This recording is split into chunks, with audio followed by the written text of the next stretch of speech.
দর্শক এই মুহূর্তে কমলাপুর থেকে যুক্ত হচ্ছেন সহকর্মী শিমুল খান। যুক্ত হচ্ছি তার সাথে। শিমুল, ট্রেনে ঈদ যাত্রার কি খবর আছে আপনার কাছে, আমাদেরকে জানাবেন। শাওন, আপনাকে ধন্যবাদ। আমি রয়েছি রাজধানীর কমলাপুর রেলওয়ে স্টেশনে। ঈদ যাত্রার আজ ৬০তম দিন বলা চলে।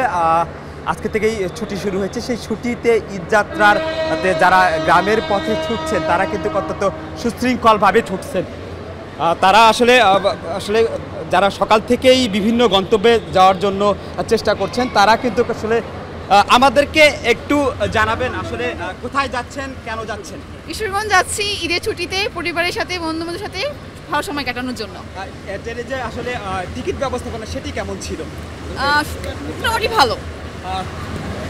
শাওন, আপনি শুনছিলেন আসলে ট্রেনের যে টিকিট ব্যবস্থাপনা রয়েছে সেটি কিন্তু অনলাইনের মাধ্যমে করা হয়। এবং আরেকটি বিষয় যদি জানিয়ে রাখি শাওন, এই কমলাপুর রেলওয়ে স্টেশনে যারা ঈদ করতে যারা গ্রামে ছুটছেন তারা কিন্তু আসলে অনলাইনে টিকিট গ্রহণ করছেন এবং টিকিটের যে ব্যবস্থাপনা রয়েছে সেটি কিন্তু আসলে সাধারণ যারা মানুষ রয়েছে যারা টিকিট পেয়েছেন কমলাপুর রেল স্টেশনে প্রবেশ করার জন্য কয়েক স্তরের নিরাপত্তা ব্যবস্থাপনা কিন্তু গ্রহণ করেছে রেলওয়ে কর্তৃপক্ষ।